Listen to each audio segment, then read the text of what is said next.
Selamat datang di Radix. Sesaat lagi, kamu akan mendengarkan obrolan dari segmen Buka Buku. Kamu bisa mendengarkan sambil berbaring, menyetir, bahkan makan sekalipun. Selamat mendengarkan.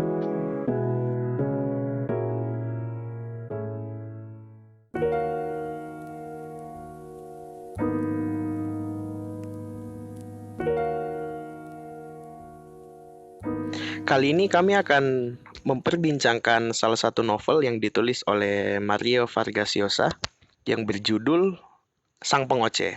Tapi sebelumnya novel ini berjudul El Hablador ya. Tetapi ketika diterjemahkan berubah menjadi Sang Pengoceh. Diterbitkan oleh penerbit OAK pada tahun 2016 dan diterjemahkan langsung dari bahasa Spanyol oleh Troni Agustinus. Secara singkat, Sang Pengoceh berkisah mengenai mahasiswa yang bernama Saul Zuratas yang meninggalkan dunianya yang karib dengan kesehariannya demi mempelajari suku Amazon. Nah, yang akan memperbincangkan tentang novel Sang Pengoceh saat ini adalah salah satu penulis pemenang 3 Dewan Kesenian Jakarta pada tahun 2018, yaitu Bung Nasrullah. Halo Bung. Halo. Oke. Yang menyenangkan dari novel ini apa sih? Yang membuat Bung Nasrul tertarik untuk memperbincangkannya? Daya tawar. Daya tawar. Daya tawar seperti obat atau apa tuh? Daya tawar. Setiap novel itu kan memberikan kita mengajukan cerita yang apa sih yang baru gitu. Apa sih yang lu sampaikan gitu. Dan ini gue pikir apa yang disampaikan ini sangat sangat sangat menyenangkan. Itu yang gue pikir menjadi gue baca berulang-ulang. Enggak sih, cuma beberapa kali aja. Nah, yang menyenangkan ya, itu yang bisa kita garis bawahi. Hal yang menyenangkan yang ingin ditawarkan oleh Yosa melalui Sang Pengoceh dan melalui si tokoh Saul Zarutas ini ya. Saul Zuratas ini, yang menyenangkannya itu seperti apa? Menyenangkan ini kan ini ya istilah untuk banyak hal ya, dan gue pikir ini sangat unik bagaimana seorang manusia yang hidup kuliah itu kan orang peradaban yang memutuskan untuk memperdalam. Peradaban maksudnya pendidikan ya? Iya, maksudnya peradaban saat ini, iya, kontemporer saat ini maksudnya gitu. Berpendidikan, terus akhirnya mau melepaskan hidupnya karena dia udah kadung kepincut dengan pola hidup yang dia pelajari di suku-suku gitu, dan dia menemukan apa namanya kayak kebijaksanaan suku-suku itu yang ternyata peradaban kota ya, maksudnya gitulah. Peradaban kota itu kayak menjadi bullshit gitu. Dan inilah kehidupan menurut si Saul Zuratas ini. Inilah kehidupan yang yang harus gue jalani gitu, bukan yang sekarang gue malah belajar gitu untuk mempelajari gitu kayak gitu. Tidak, karena si Saul ini meninggalkan pendidikannya, dia meninggalkan dunia di dalam kota dan pada akhirnya untuk meneliti suku-suku Amazon ini. Nah, fokus penelitian si tokoh Saul ini sebenarnya apa dalam Sang Pengoceh? Ya, antropolog kan berarti kan pola hidup ya kan, dan dan ajaran-ajarannya gitu kan. Jadi gini, Saul ini kan seorang mahasiswa yang benar-benar digadang oleh dosen-dosennya sebagai antropolog yang bakal paling sukses, entah itu di negaranya sendiri ataupun di dunia ini gitu kan. Tapi ternyata dia benar-benar memberikan belokan prediksi gitu kan. Harusnya dia sebagai antropolog dia akhirnya nanti akan membawa hasil penelitian dia ke kota-kota gitu kan, dari apa yang dia sudah teliti, dia malah akhirnya melepaskan itu gitu. Dia punya keberanian untuk melepaskan hingar-bingar kepopuleran dia sebagai seorang antropolog untuk hidup menjadi bagian dari suku yang dia teliti, suku Amazon. Saya nggak mesti, saya lupa apa itu nama sukunya dalam bahasa Amazon, cuman intinya dia suku di Amazon, seorang suku yang suku pejalan ya, jadi dia hidupnya nomaden ekstrim gitu, nggak boleh menetap dalam suatu titik hutan tertentu, tapi dia harus berjalan terus gitu. Itu sih yang saya pikir menjadi semacam kekuatan novel ini gitu. Si Vargas ini mampu menceritakan ini dengan cukup baik gitu. Bagaimana dia menceritakan tentang Saul Zuratas yang dia di kota memiliki wajah yang cukup buruk gitu, wajahnya gitu, dan dia sering Penampilan, iya literally penampilan. iya Mas Carita, dia julukannya Mas Carita, si muka topeng. Karena di situ dijelaskan si Saul Zeratas ini memiliki tompel yang tanda lahir ya, tompel itu setengah wajahnya gitu kan. Itu kan penampilan yang sangat buruk gitu, dan dia sempat gini dalam suatu adegan di dalam novel itu, dia lewat sama si tokoh aku sebagai tokoh yang menceritakan gitu kan, lagi berjalan bersandingan di pinggir jalan, tiba-tiba ada orang di kota ini kan mengejek mengejek dia. Penampilan. Dari pandangannya ngeliat tompelnya dia itu yang sangat mungkin ada tersirat jijik gitu kan, sampai akhirnya dia keceplosan ngatain gitu kan, jelek banget sih lu gitu kan. Yang marah bukan si Mas Caritanya ini, tapi toko akunya sampai mukul. Malah si Mas Carita ini malah yang memisahkan. Terus dia beberapa hari nggak menghubungi toko aku yang mukul si pejalan itu, dia malah mengirimi surat yang intinya itu isinya adalah sebuah kebajikan dari suku Amazon yang dia pelajari, bahwa jangan sampai lu membiarkan kemarahan lu itu terbakar, karena bisa jadi itu menjadi pemicu kiamat. Jadi suku Amazon itu percaya tindakan-tindakan kecil yang berasal dari amarah itu sangat mungkin menjadi penyebab kiamat besar itu.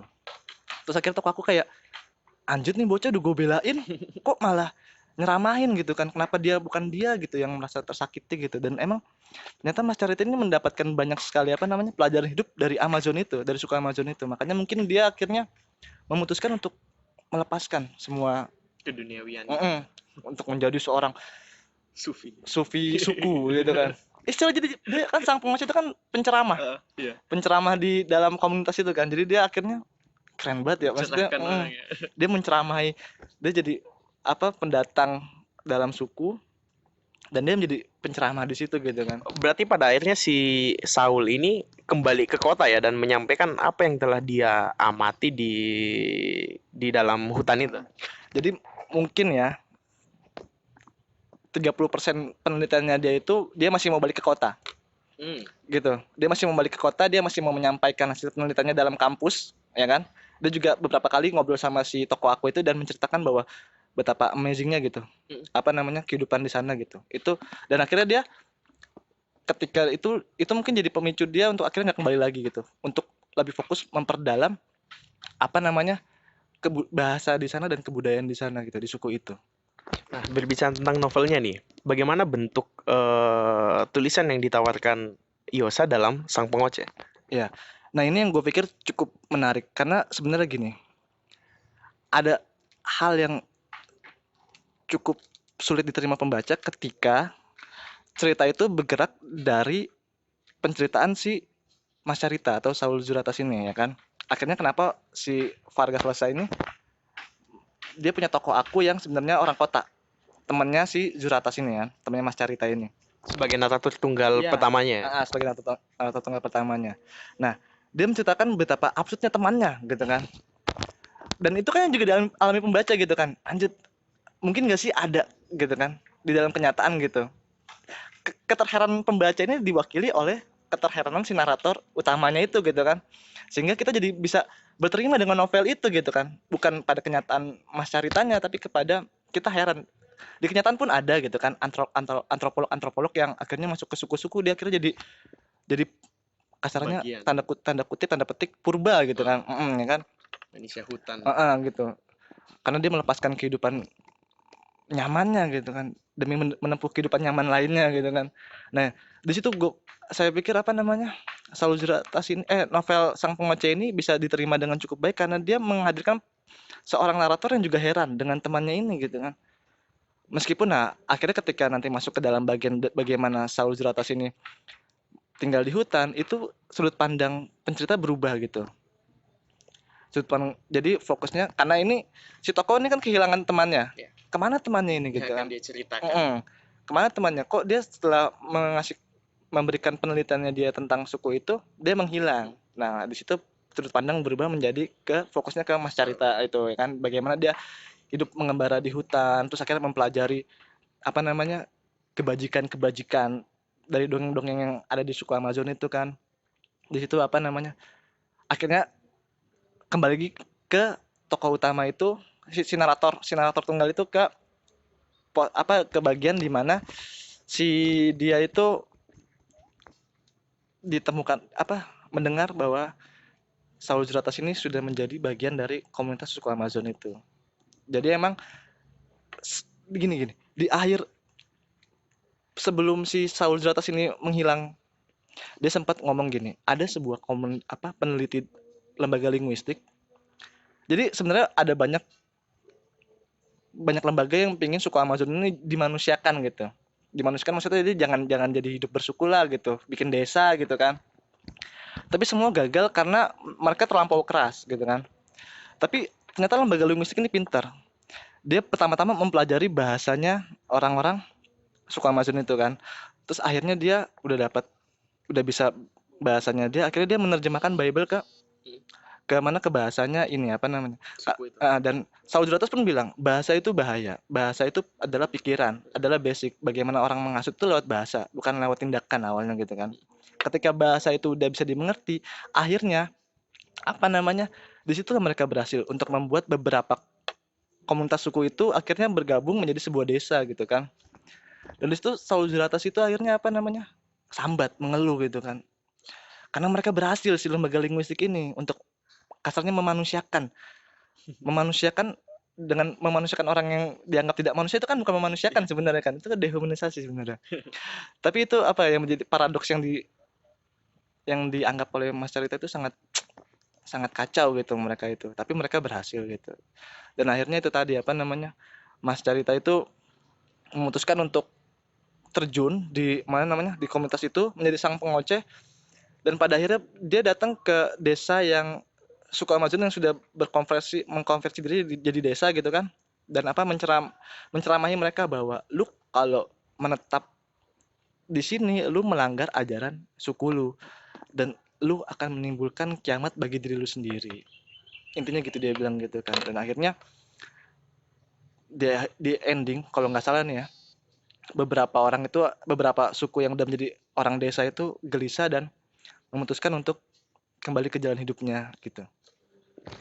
Tapi kalau berbicara mengenai sang pengoceh nih ya, maksudnya sebelumnya kita pernah ngobrol bahwa lu melihat bahwa sang pengoceh ini adalah upaya dekolonisasi. Bagaimana lu membaca sang pengoceh menggunakan perspektif pasca kolonial?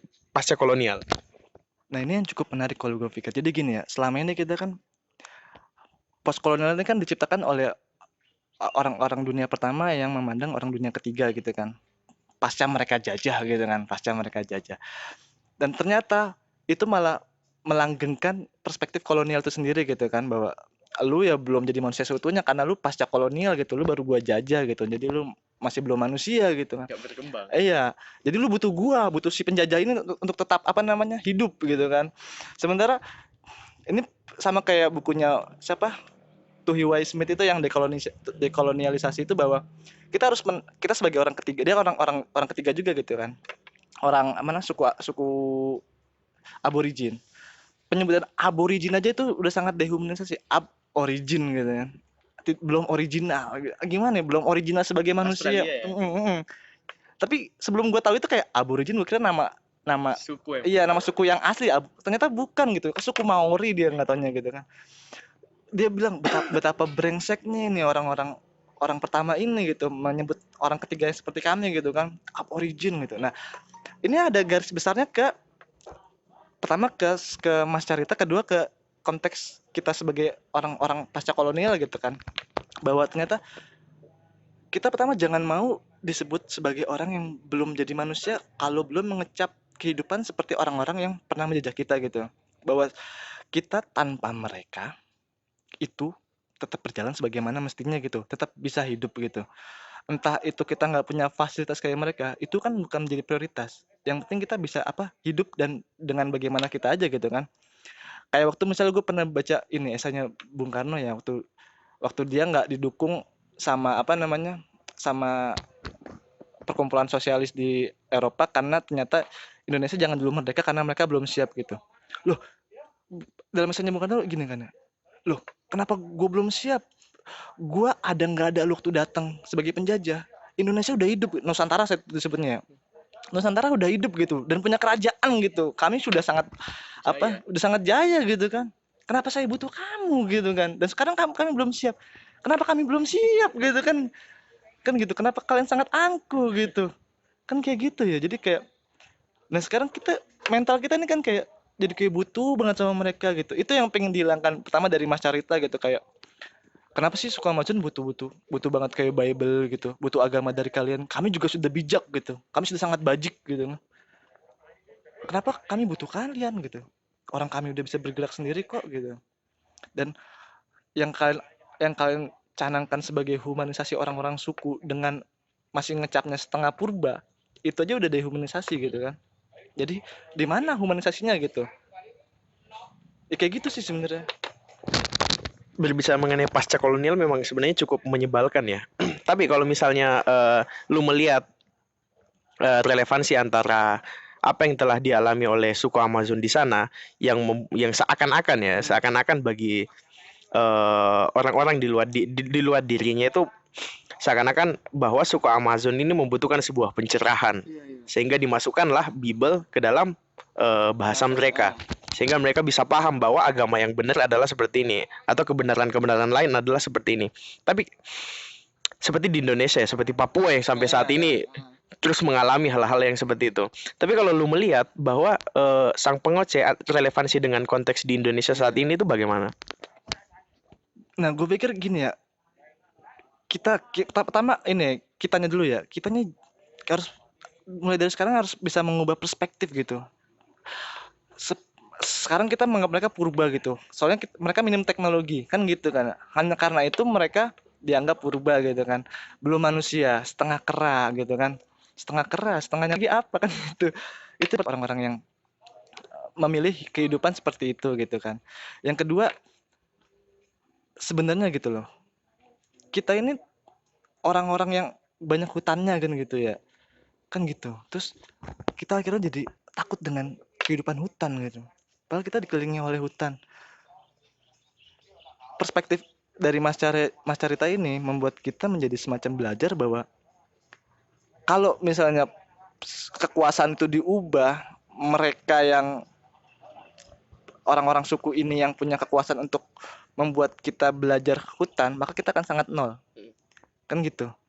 Jadi maksudnya setiap kehidupan itu punya kelebihannya masing-masing gitu. Makanya kita nggak boleh dalam si Tuhiwa Smith juga ngomong apa? Lu nggak perlu bangga dengan kemajuan lu yang sekarang karena lu kekurangan di bidang lain gitu. Misalnya lu ditinggal di hutan sendirian gitu. Kan lu mati. Tapi orang sana kagak. Tapi itu kelebihan mereka gitu kan. Di situ sih. Dan kayak Papua kita pandang mereka harus Indonesia gitu. Tapi gue bukan berarti membuat Indonesia ini harus melepaskan Papua, enggak juga gitu. Maksud gue kalau misalnya negara ini Oh, nggak sampai pada tahap separatisme ya? enggak sampai situ. Maksudnya Seperti Dandi, iya Dandi Laksono. iya dia kan gue nggak sampai ke situ. Maksud gue tapi gini, perspektifnya aja. Maksudnya Indonesia ini jangan mengecap mereka ini harus dimajukan gitu. Maksudnya coba buat kalau emang mau mengadakan negara bertanggung jawab terhadap Papua gitu kan, coba buat fasilitas yang cocok dengan mereka gitu. Maksudnya mereka ini jangan-jangan nggak butuh aspal, tapi butuh apa gitu kan. Jangan-jangan mereka ini nggak butuh dokter, tapi butuh apa gitu. Jangan-jangan mereka nggak butuh sekolah gitu, sekolah yang sekarang ada di Jawa ya. Bagi kita itu adalah sesuatu yang berpendidikan. Tapi jika berbicara mengenai Papua ya, saya malah melihat Indonesia ini kurang menjadi Papua. Maksudnya ketika Papua dibela oleh Soekarno saat itu, dia kan membela mati-matian. Nah, tapi saya suka ketika siapa namanya Dandi Laksono menggunakan analogi transformer ketika perjanjian saat itu.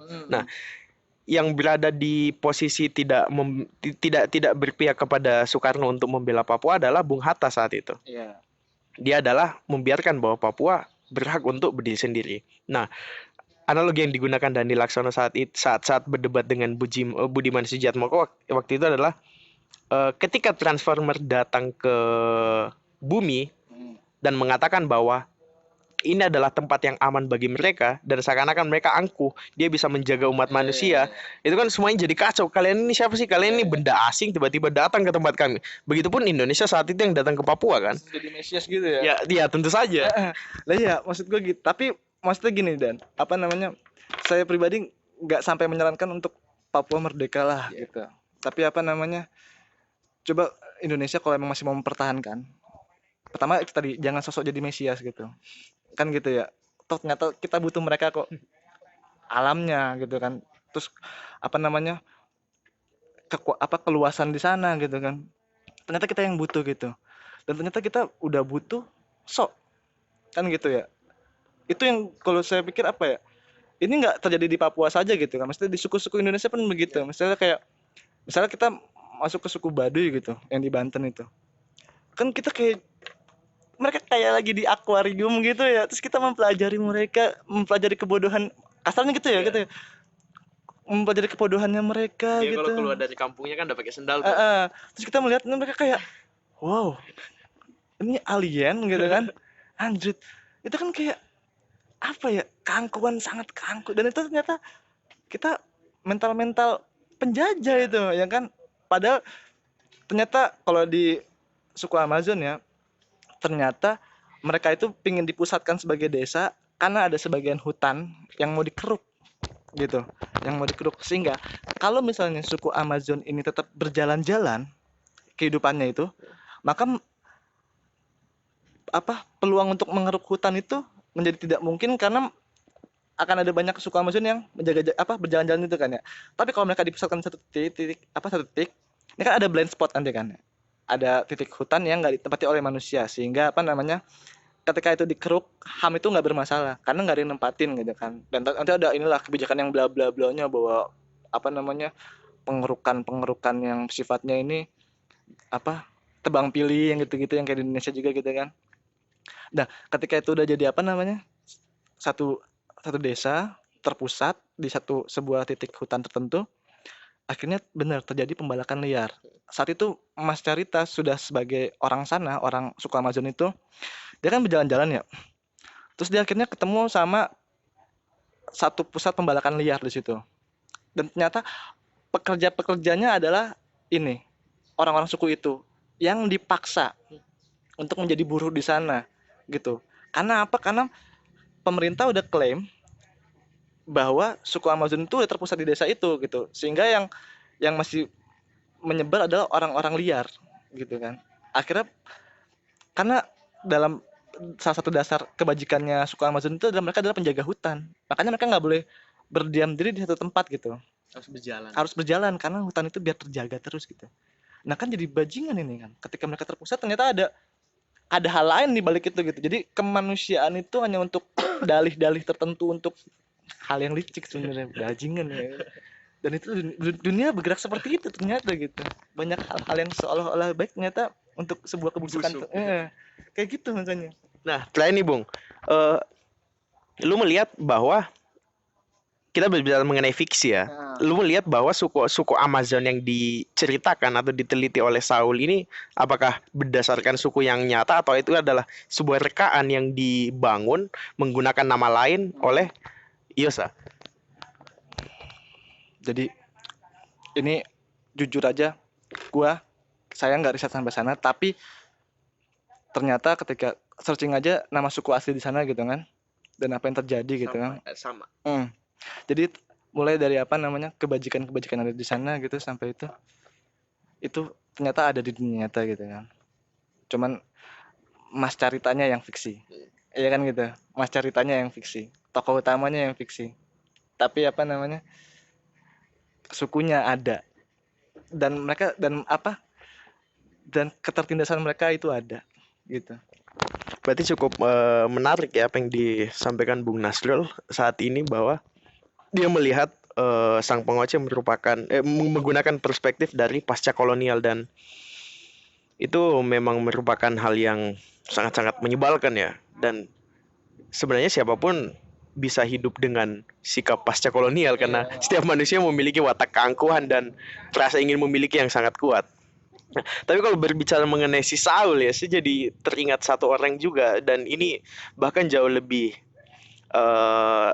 radikal menyingkapi keduniawian ya. Dia meninggalkan keluarganya, dia meninggalkan pendidikannya, dia meninggalkan kekasihnya untuk berkelana ke alam bebas. Itu dikisahkan dalam novel Into the Wild, yang dia bakar rumahnya, yang dia tinggalkan kekayaannya, mobilnya ditaruh di hutan. Nah, tapi dia bukan antropolog, dia hanya ingin bersatu dengan alam. Waduh, Dia anak Mapala. Oke. Bagi teman-teman lain yang belum bagi teman-teman lain yang belum membaca